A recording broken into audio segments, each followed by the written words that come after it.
नमस्कार साथियों, जय हिंद। मैं आपका साथी राजपाल स्वागत करता हूं मेरे सभी नौजवान विद्वान साथियों का आपके अपने favourite education channel study exam academy में। जैसा कि साथियों आप सभी को पता है कि अपना जो सीटी का एग्जाम है वो हो चुका है पहली और दूसरी शिफ्ट में। तो आपका पेपर भी अच्छा रहा होगा, मैं आशा करता हूं जिन्होंने तैयारी की है। बहुत सारे साथी जब भी मैं लाइव आता हूं क्लास में, इंस्टाग्राम पर आता हूं, स्टडी एग्जाम एकेडमी जो अपने इंस्टाग्राम आईडी है, चाहे फेसबुक है, यूट्यूब है, सोशल मीडिया पर, तो बहुत सारे साथी पूछते हैं कि सीईटी की कट ऑफ कितनी रहेगी, कितने नंबर आ रहे हैं, मेरे इतने नंबर आ रहे हैं, 300 में से 150 आ रहे हैं, 200 नंबर आ रहे हैं, 250 आ रहे हैं, तो क्या मैं आगे की परीक्षा दे पाऊंगा, मैं सेफ हूं या नहीं हूं। बहुत सारे साथी पूछ रहे हैं। इसके अलावा कुछ साथी पूछ रहे हैं कि सर इस बार पेपर आउट हो गया है तो गुरुजी अब हम क्या करें, हमारे तो कम नंबर आ रहे हैं, हमारा अब क्या होगा, आगे की प्रोसेस क्या रहेगी। तो सारी जानकारी इस वीडियो में आपको मिलने वाली है, तो सभी साथी इस वीडियो को लाइक और चैनल को सब्सक्राइब कर लें। दोस्तों, सीईटी का जो पेपर है, सबसे पहले हम बात करेंगे कि भाई पेपर का लेवल कैसा रहा, पेपर हमारा किस प्रकार का आया था, पेपर इजी आया, हार्ड आया था। तो आप सभी को पता है कि पेपर का लेवल वो काफी ठीक ठाक था, ना तो पेपर उतना हार्ड था। कुछ सवाल पूछे जाते हैं वो हर बार हर एग्जाम में पूछे जाते हैं, हार्ड अच्छे लेवल के पूछे जाते हैं, लेकिन वैसे देखें तो मीडियम लेवल का पेपर ठीक ठाक था। जिस स्टूडेंट की काफी टाइम से तैयारी थी उसका बिल्कुल यहां पर स्कोर काफी अच्छा रहा होगा। तो आपका जितना भी स्कोर रहा है वो ठीक ठाक है। यदि आपने 150 200 जो भी आपका स्कोर है वो ठीक है। अब हम बात करेंगे कि भाई अब पेपर का लेवल तो सबको पता चल ही गया होगा, जिसने पेपर दिया है तो पेपर अच्छा था। अब हम बात करेंगे कि आगे अब क्या प्रोसेस होने वाली है।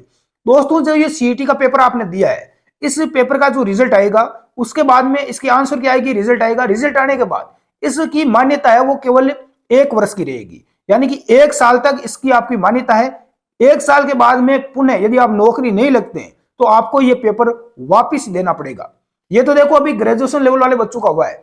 जिन विद्यार्थियों ने 12वीं तक पढ़ाई की है, 12वीं लेवल वाला जो पेपर है वो अभी फरवरी में है, तो उसकी भी आप तैयारी अभी रेगुलर जारी रखें। उसमें भी ये सेम ही प्रोसेस होने वाली है जो इसमें होगी। अब दोस्तों, मान लो कि आपके जितने भी नंबर आ गए, कुछ 12वीं लेवल वाले विद्यार्थी पूछेंगे कि हम कितने नंबर लेके आए, तो मैं आपको ये कहूंगा कि आप पूरे में से पूरे नंबर लेके आए, 300 में से 300 नंबर लेके आए, क्योंकि 150 सवाल आते हैं परीक्षा में, माइनस मार्किंग होती नहीं है, और इसके अलावा प्रत्येक सवाल 2 नंबर का आता है। तो आप कोशिश यही करें कि पूरे में से पूरे नंबर लेके आए, जितना हो सके उतना स्कोर करें। ऐसा आप पूछते हैं क्यों हो कि भाई कितना नंबर लेके आऊं, क्या करूं, तो ऐसी आपको चिंता बिल्कुल भी नहीं करनी है। अब बात करते हैं कि आगे क्या होगा। अब देखो, मान लो जैसे रिजल्ट आ गया अपना सीईटी का, उसके बाद में मान लो कि कोई भर्ती आ गई, जैसे राजस्थान पुलिस कांस्टेबल की भर्ती आने वाली है अगले साल, तो मान लो पुलिस कांस्टेबल की भर्ती आ गई। अब मान लो कांस्टेबल के मान 1 पद आ गया, कितने पदों पर भर्ती आई है, मैं एक उदाहरण के तौर पर आपको समझा रहा हूं अच्छे ढंग से। मान लो 1 पद पर भर्ती आई है, तो अब क्या होगा गुरुजी। अब देखो, अब जिन विद्यार्थियों ने सीईटी के अंदर जिनके टॉप नंबर आए हैं, समझ रहे हो ना, जिन विद्यार्थियों के मान लो कि सीईटी का पेपर है 300 नंबर का, 300 में से 15 विद्यार्थी ऐसे हैं जिनके 300 में से 290 नंबर आ रहे हैं, तो उन 290 प्लस वाले जो विद्यार्थी है, यानी टॉप जो 15 गुना विद्यार्थी है पोस्ट का, उनको बुलाया जाएगा। समझ रहे हो, जैसे 1 पद की भर्ती आई है तो 15 विद्यार्थियों को ही परीक्षा देने के लिए बुलाया जाएगा। 15 विद्यार्थी जाएंगे बिल्कुल, तो बाकी विद्यार्थी क्या करेंगे, पेपर तो 8 लाख विद्यार्थी दे रहे हैं, तो बाकी विद्यार्थी घर पर बैठकर मौज करो, दूसरे पेपर की तैयारी करो, जो तैयारी कर सकते हैं वो तैयारी करें, अन्य कोई वैकेंसी उसकी आप तैयारी करें, जो पूरे इंडिया लेवल की जो भर्ती आती है, हाँ केंद्र सरकार की, उसकी आप तैयारी करें। इसके भरोसे आप ना बैठे रहे, या आगे आप तैयारी रेगुलर रखें, ताकि आगे कोई सीईटी का पेपर आएगा या आगे कोई परीक्षा आएगी उसमें हो सकता है आपका नंबर आ जाए, तो वो 15 विद्यार्थी ही 1 पद पर भर्ती देख पाएंगे।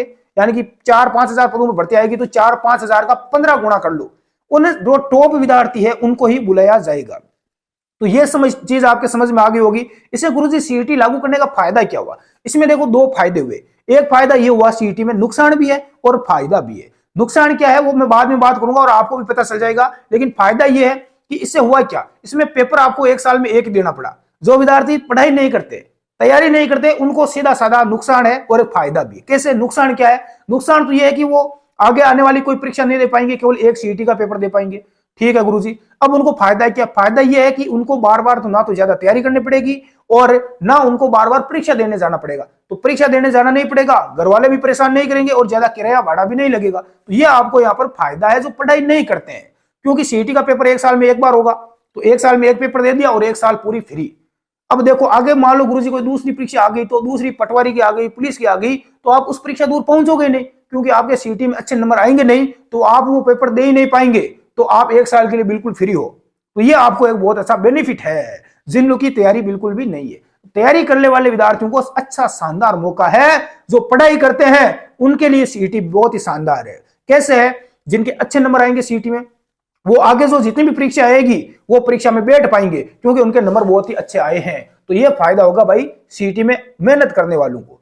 इसके अलावा दूसरा फायदा क्या होगा? पहला फायदा ये होगा कि आपको बार बार जाना नहीं पड़ेगा। दूसरा बात कि नकल है, उसमें नकल में यहाँ पर रोकी जाएगी, क्योंकि कोई विद्यार्थी ऐसा नहीं है कि जो 8-10 लाख रुपए सीटी को पास करने के लिए देगा। मान लो कि आपने सीटी को पास करने के लिए 10 लाख रुपए दे दिए, ठीक है। अब मान लो आगे कोई पटवारी का पेपर आ गया, तो पटवारी के पेपर में वहां पर आपको नकल का जुगाड़ नहीं बीटा, तो ये 8 लाख रुपए आपके डूब जाएंगे। तो ऐसा कोई यहां पर गलती नहीं करेगा, ठीक है। इसीलिए यहां पर सीटी में पेपर आउट की ज्यादा शिकायतें नहीं आई है। दूसरी बात बाद में जो पेपर होगा तो उसमें यहां पर बहुत ही कम विद्यार्थी रहेंगे, यानी कि वहां पर उसमें इतनी भीड़ भाड़ भी नहीं होगी। परीक्षा सेंटर है वो अच्छे जो जयपुर है, जोधपुर है, जो जहां पर नकल नहीं होती है, यानी ज्यादा यहाँ पर सेंटर भी नहीं आएंगे परीक्षा के, तो नकल भी यहाँ पर रोकी जा सकेगी। तो ये यहाँ पर एक नकल रोकने का बहुत अच्छा उपाय है। दूसरी, भीड़ भाड़ नहीं होगी, इधर उधर आपको धक्के नहीं खाने पाएंगे बसों में, ट्रेनों में, तो भीड़ भड़ाका नहीं होगा। तो ये सीटी का आपको एक बेनिफिट है। तो दोस्तों सीटी के बारे में मैंने आपको बता दिया, अच्छे ढंग से आपको ये चीज समझ में भी आ चुकी होगी।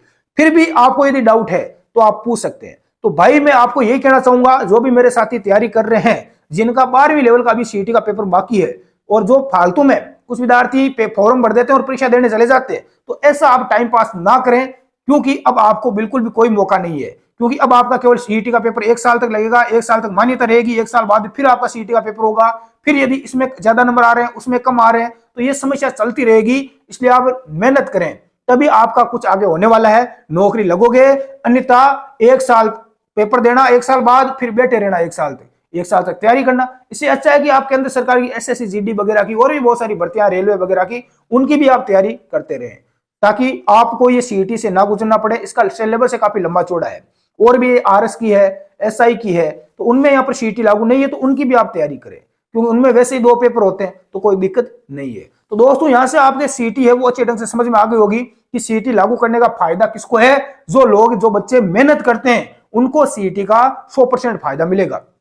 तो टाइम पास करते हैं वो पहले से बाहर हो जाएंगे, वो मेन परीक्षा जो होगी भर्ती की उसको दे ही नहीं पाएंगे, वहां तक पहुंच ही नहीं पाएंगे। तो ये आपका सीईटी का सीधा साधा बेनिफिट है। और इस प्रकार यदि बेनिफिट होता है तो मेहनत करने वालों को बहुत ही फायदा होगा, भीड़ भड़ाका नहीं होगा, उसमें धक्के नहीं खाने पड़ेंगे, पेपर आउट की कोई ज्यादा शिकायतें नहीं आएगी। तो बिल्कुल जो विद्यार्थी, जो लोग बोल रहे हैं आपको कि सीईटी की कट ऑफ इतनी रहेगी उतनी रहेगी, 220 नंबर वाले सेफ है, तो वो लोग आपको मूर्ख बना रहे हैं। ऐसा कोई सिस्टम नहीं है, और ना किसी को पता है कि भाई कट ऑफ कितनी रहेगी और क्या रहेगी। दोस्तों और यदि आपको कोई अपडेट चाहिए तो आप हमारे टेलीग्राम ग्रुप में जुड़ सकते हैं, इंस्टाग्राम पर आप फॉलो कर सकते हैं। धन्यवाद, जय हिंद।